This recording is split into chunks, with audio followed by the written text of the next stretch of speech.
سيدنا ونبينا محمدا عبده ورسوله لا نبي بعده.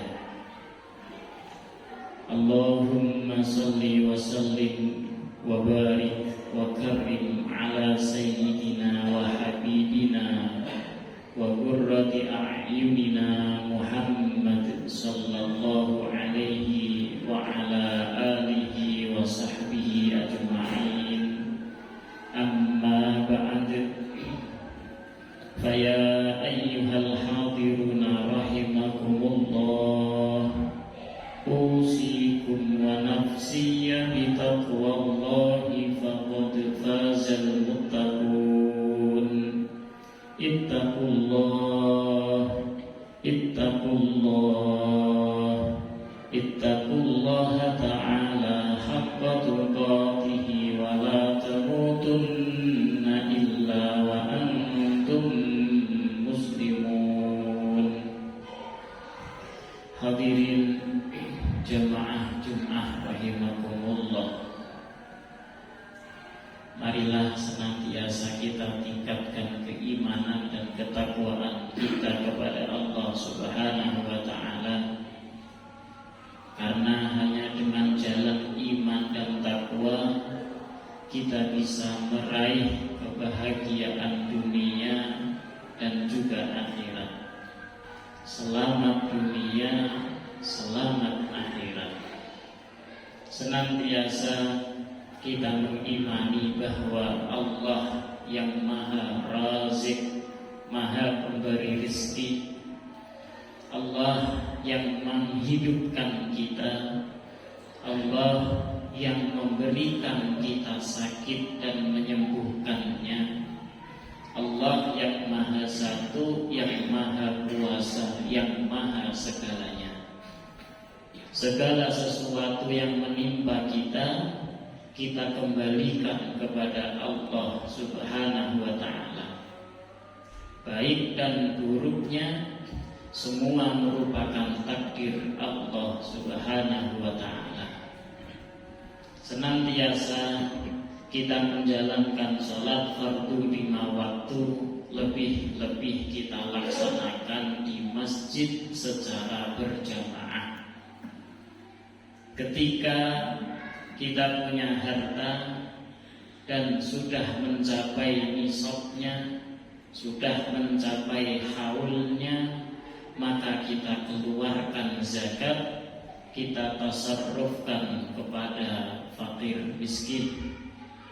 Di bulan Ramadan kita ikuti puasa, dan ketika sudah mampu haji, mampu umrah, kita laksanakan haji, laksanakan umrah. Ketika semua rukun Islam sudah terpenuhi, sudah kita laksanakan, maka kita sudah dianggap sebagai muslim yang sempurna.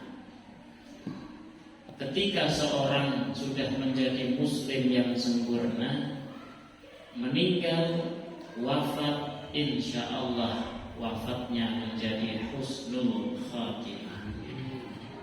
Hadirin jamaah Jum'ah rahimakumullah, kita sebagai manusia muslim hidup di dunia ini dituntut oleh Allah Subhanahu wa ta'ala agar beriman kepada Allah. Setelah kita beriman kepada Allah, agar kita bersama-sama menjadi orang yang saleh. Bagaimana caranya kita bisa menjadi orang yang saleh? Caranya adalah dengan memperbanyak amalan-amalan yang saleh. Apa itu amalan saleh? Dijelaskan di dalam tafsir Ibnu Katsir bahwa amalan yang saleh adalah amalan yang la yukhaliful kitab was sunnah. Semua amalan yang tidak menyelisihi Al-Quran dan hadis. Amalan yang tidak bertentangan dengan Al-Quran dan hadis. Kita sholat fardu 5 waktu ilmu jelas tidak bertentangan. Kita sholat sunnah qabliyah dan ba'diyah tidak bertentangan. Kita sholat sunnah istikharah, hajat, tahajud, witir. Kita bersedekah setiap pagi, setiap sore, setiap saat. Bertemu sesama muslim kita saling sapa, senyum. Ini adalah amalan-amalan yang tidak bertentangan dengan Al-Quran dan Sunnah, maka namanya amal saleh. Orang yang kehidupan sehari-harinya menjalankan amalan saleh ini, maka itu manusia mendapatkan julukan sebagai orang saleh karena sering melakukan amal saleh. Maka caranya itu tadi, supaya kita mendapatkan titel orang yang saleh, dicap sebagai orang yang saleh adalah sering-sering melakukan amal saleh. Maka dari itu hadirin jamaah Jumat rahimakumullah, cara supaya kita bisa mampu, mudah, ringan dalam melakukan amalan saleh, salah satunya adalah makanan yang kita makan jangan dari harta yang haram. Dikarenakan makanan yang haram yang kita konsumsi itu bisa mencegah tubuh kita dari beramal saleh. Sebagaimana sabda Rasul sallallahu alaihi wa alihi wasallam, riwayat dari Abu Hurairah radhiyallahu taala anhu, Rasul sallallahu alaihi wa alihi wasallam bersabda, ayyuhan nas, wahai para manusia, innallaha thayyibun, sesungguhnya Allah itu thayyib, la yaqbalu illa thayyiban, dan Allah tidak menerima kecuali hanya dari yang tayyib saja. Wa inna Allaha amara mu'minina bima amara bihil mursalin. Allah Subhanahu wa taala memerintahkan kepada seluruh kaum mukminin sebagaimana Allah memerintahkan kepada para mursalin, para utusan Allah Subhanahu wa taala. Apa yang diperintahkan oleh Allah kepada para rasul, para utusan Allah, itu juga diperintahkan kepada kita sebagai orang-orang mukmin. Apa perintah Allah kepada para rasul? Allah Subhanahu wa taala berfirman, ya ayyuhar rusul, wahai para utusan, kulu minat thayyibati, makanlah kalian dari harta yang thayyib. Kalau thayyib jelas pasti halalnya. Wa'malu sholihan, kemudian beramallah kalian dengan amal-amal yang saleh. Ini juga diperintahkan kepada kita sebagai orang mukmin supaya kita memakan, mengkonsumsi harta yang thayyib. Thayyib pasti halal. Kenapa bisa seperti itu? Dikarenakan dijelaskan oleh sabda Rasul sallallahu alaihi wa alihi wasallam, hadis berikutnya, tsumma dzakara ar-rajul yutilu safar asy'ata aw hubara yamuddu yadayhi ila sama, ya Rabb ya Rabb. Ada seorang, dia perjalanan panjang. Saking lamanya di dalam safar, dalam perjalanan, sampai kusut rambutnya, berdebu tubuhnya, saking lamanya dia berada dalam safar. Kemudian dia berdoa meminta kepada Allah Subhanahu wa taala, menengadahkan tangannya ke langit seraya dia mengatakan, ya Rabb ya Rabb, wahai Tuhanku, wahai Tuhanku. Dia berdoa meminta kepada Allah Subhanahu wa taala. Wa mat'amuhu haram, kata Rasul. Bagaimana dia akan diijabah doanya sedangkan makanannya itu adalah makanan yang haram. Wa mashrabuhu haram, minuman yang ia minum itu dari harta yang haram. Wal malbasuhu haram, pakaian yang ia kenakan, pakaian yang ia pakai dari harta yang haram. Wa hufiya bil haram, dan dia diberi makan dengan harta yang haram. Fa anna yustajabu lidzalik. Maka dari mana, bagaimana bisa Allah mengabulkan doanya? Tidak bisa. Maka manusia yang mengkonsumsi harta yang haram, dia tidak akan diijabah doanya oleh Allah Subhanahu wa ta'ala. Yang kedua, dari firman Allah Subhanahu wa ta'ala, ya ayyuhar rusul kulu min thayyibat, kulu minat thayyibati wa'malu shalihan. Oleh para ulama mengistinbatkan hukum bahwa orang yang bisa beramal saleh, yang ringan bagi dia menjalankan amalan-amalan saleh. Setiap subuh dia sholat berjamaah di masjid. Ada kajian Islami, dia ikuti kajian Islami. Ada tahsin, dia ikuti tahsin Al-Quran karena merasa dirinya belum bisa membaca Al-Quran dengan baik. Ada iuran sedekah, dia pun ikut. Ada kurban, ia pun ikut karena telah mampu. Semua jalan kebaikan mudah, ringan untuk ia jalankan. Ini semua berkat seorang itu memakan makanan yang thayyib, memakan makanan yang halal. Ini bisa dipastikan dan didukung oleh sabda Rasul sallallahu alaihi wa alihi wasallam, riwayat daripada sahabat Sahal radhiyallahu taala anhu, man akal al-haram asab jawarihuhu sya'a am abah.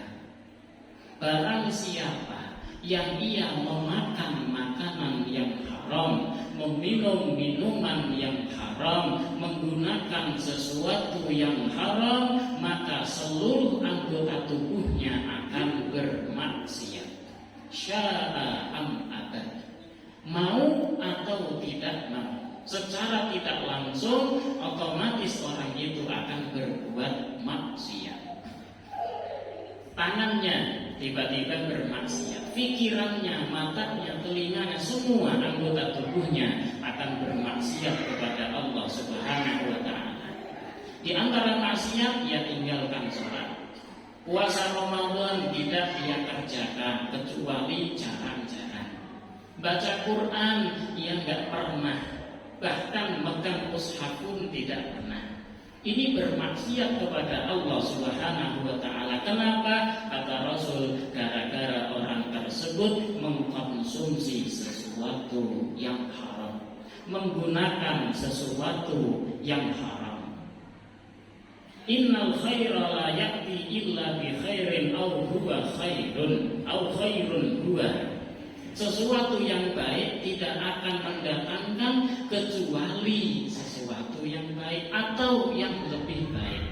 Kalau kita mengkonsumsi sesuatu yang halal, insya Allah munculnya akan kebaikan. Yakni kita akan beribadah kepada Allah dengan semangat, ringan, mudah kita dalam melangkahkan kaki untuk sholat di masjid.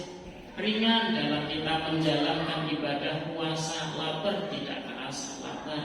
Ringan, mudah dalam kita mengucapkan, membaca ayat suci Al-Quran.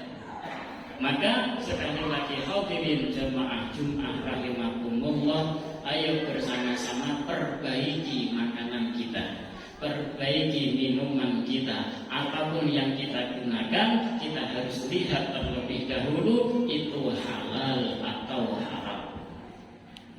Allah Subhanahu wa ta'ala berfirman di dalam Al-Quran, wala ta'kulu amwalakum bainakum bil batil.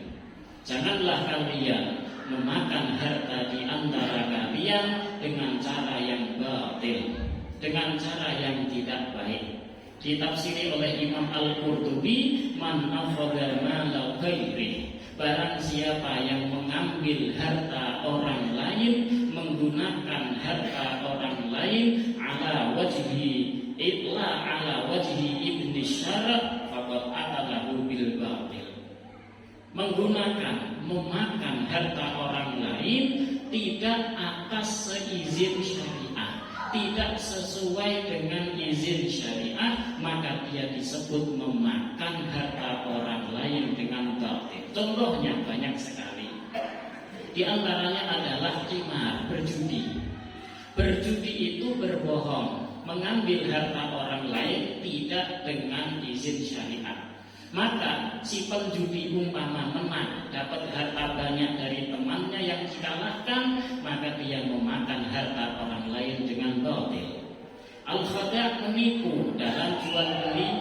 Motor sudah rusak, dia bilangnya bagus, dipoles luarnya, sedangkan mesinnya rusak. Dia nggak katakan, ngomongnya baik, laku dengan harga tinggi, maka uang yang ia dapatkan namanya man akala bil batil, memakan harta orang lain dengan cara yang batil karena menipu.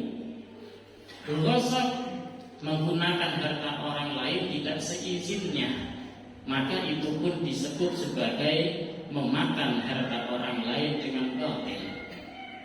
Di antaranya lagi adalah orang yang menemukan benda harta milik orang lain kemudian ia berkhianat. Ulama fikih membahas masalah ini, yakni luqatah, menemukan barang temuan. Itu hukumnya tidak semudah yang kita ketahui sekarang. Luqatah itu apa? Barang temuan itu adalah segala sesuatu yang berharga, harta yang kita temukan di satu tempat yang tidak aman. Seperti kita menemukan HP di jalan raya atau jalan komplek, itu tempat yang tidak aman bagi HP itu, dan kita tidak mengetahui pemiliknya, maka ini namanya luqatah, barang temuan. Ketika kita menemukan barang temuan, kemudian kita ngantongin, kita jual, uangnya kita pakai untuk makan minum, maka itu namanya memakan harta orang lain dengan cara batil. Terus bagaimana kalau kita menemukan barang temuan? Maka oleh para fuqaha membagi barang temuan yang kita temukan terbagi menjadi dua. Ada kalanya harta dan ada kalanya selain harta. Ada kalanya yang berharga, ada kalanya yang tidak berharga. Harta yang berharga ada kalanya hewan, ada kalanya selain hewan. Hewan terbagi menjadi dua, ada kalanya berupa manusia. Hewan itu termasuk manusia, termasuk hewan, karena definisi manusia adalah hayawan natik, hewan yang berpikir. Dan ada kalanya selain manusia. Zaman dulu ada perbudakan, maka budak hamba sahaya boleh diperjualbelikan karena itu bernilai harta. Nah, ketika seseorang menemukan hamba sahaya atau hewan yang berupa manusia, maka ia boleh menyimpannya, boleh menjualnya. Kalau mau dijual kemudian mendapatkan uang daripada penjualan, dia boleh memilikinya, tapi dengan syarat dia harus umumkan terlebih dahulu. Diumumkan, tidak langsung diambil, dikantongin, nggak boleh, hukumnya haram. Kalau orang sudah mengumumkan sekian lamanya tidak ketemu pemiliknya, boleh ia miliki uang tersebut, tapi dengan syarat dia berjanji mau mengembalikan, mengganti ketika menemui pemiliknya. Dan yang kedua, ketika menemukan harta berupa hewan yang bukan manusia. Orang menemukan kambing di mana? Di kampung halaman, maka tidak boleh langsung ia ambil, ia jual, kemudian uangnya dibelanjakan sendiri. Tidak boleh, hukumnya haram. Bagaimana caranya? Maka seorang ketika menemukan hewan seperti kambing, yang ia temukannya itu di mafazah, umpamanya mafazah itu di tempat yang lapang, tidak di pemukiman, maka ada 3 perincian. Yang pertama adalah ia simpan selama-lamanya sampai ketemu pemilik aslinya, nanti kita berikan ke dia, serahkan ke dia. Yang kedua, kita miliki, kemudian kita makan, kita sembelih, tapi dengan syarat. Kita boleh miliki, kita boleh sembelih, tapi dengan syarat kalau ketemu pemiliknya siap mengganti rugi.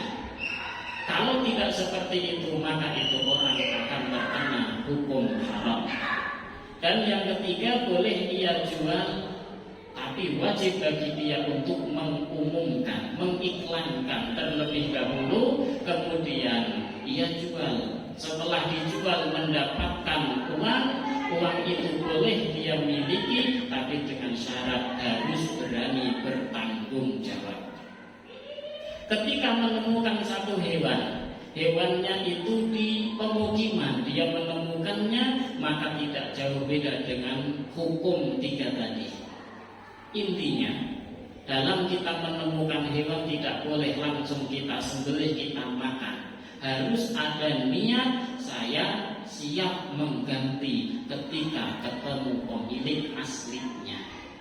Nah, sekarang banyak orang yang menemukan satu hewan, kemudian ia ambil, ia jual, ia tangkap, ia sembelih, ia makan, tanpa ada niatan apapun.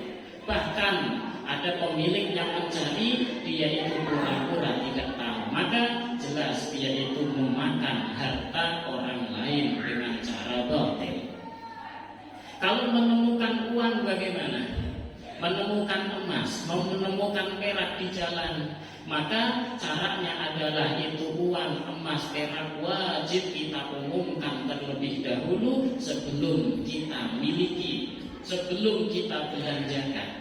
Kita umumkan sampai kapan? Sampai kira-kira pemiliknya tidak lagi mencari. Kalau orang kehilangan uang 100.000 rupiah paling seminggu sudah tidak ia cari, maka kita umumkan selama 1 minggu di jalan-jalan, di pasar, dan di pintu-pintu masjid. Selama 1 minggu tidak ketemu pemiliknya, boleh kita miliki, tapi dengan syarat dia itu harus berani bertanggung jawab mengganti ketika ketemu pemilik aslinya. Maka hadirin jamaah Jumat rahimakumullah, sekali lagi kita perbaiki apapun yang masuk ke dalam tubuh kita. Jangan sampai harta yang haram kita konsumsi, barang-barang yang haram kita gunakan, kita kenakan. Kenapa? Dikarenakan akan mencegah tubuh kita dari berbuat beramal saleh. Dan bahkan orang yang mengkonsumsi makanan yang haram bisa menjadikan tubuh kita ini senantiasa bermaksiat kepada Allah Subhanahu wa ta'ala. Semoga Allah Subhanahu wa ta'ala memberikan hidayah kepada kita semua, memberikan taufik pertolongan kepada kita semua, dan kita bisa memilah mana yang halal, mana yang haram untuk kita konsumsi, dan juga untuk kita berikan kepada anak istri kita. Semoga Allah solehkan kita semua, semoga Allah takdirkan kepada kita semua meninggal dalam keadaan husnul khatimah. Amin Allahumma amin. A'udzubillahi minasyaitonir rajim. Bismillahirrahmanirrahim. Wal 'ashri innal insana lafi khusrin illa alladziina amanu wa 'amilus solihati wa tawasaw bil haqqi wa tawasaw bis sabr. Barakallahu li wa lakum fil Qur'anil 'azim wa nafa'ani wa iyyakum bima fihi minal ayati wa dzikril hakim wa taqabbalallahu minni wa minkum tilawatahu innahu huwal ghafurur rahim.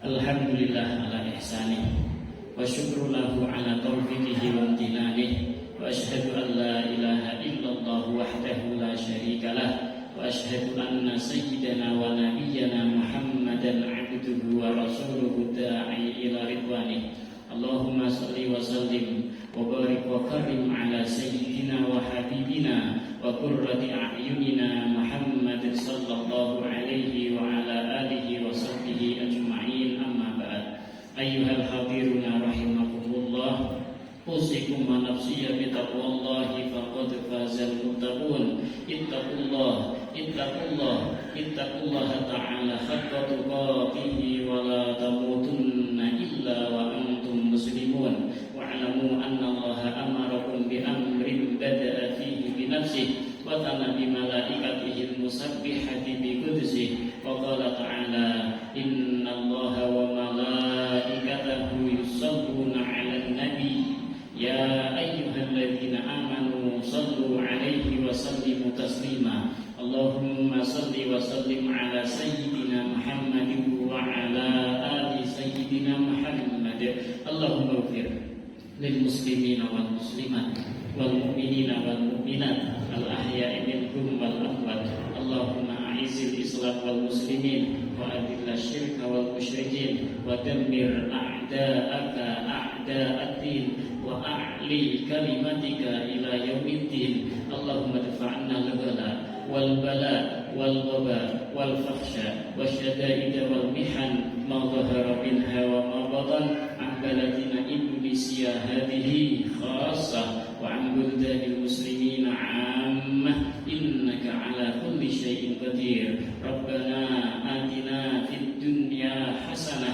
وفي الآخرة حسنة وقنا عذاب النار والحمد لله رب العالمين عباد الله إن الله يأمر بالعدل والإحسان وإيتاء ذي القربى وينهى عن الفحشاء والمنكر والبغي يعظكم لعلكم تذكرون فاذكروا الله العظيم يذكركم واشكروه على نعمه يزدكم واسألوه من فضله يعطيكم ولذكر الله أكبر.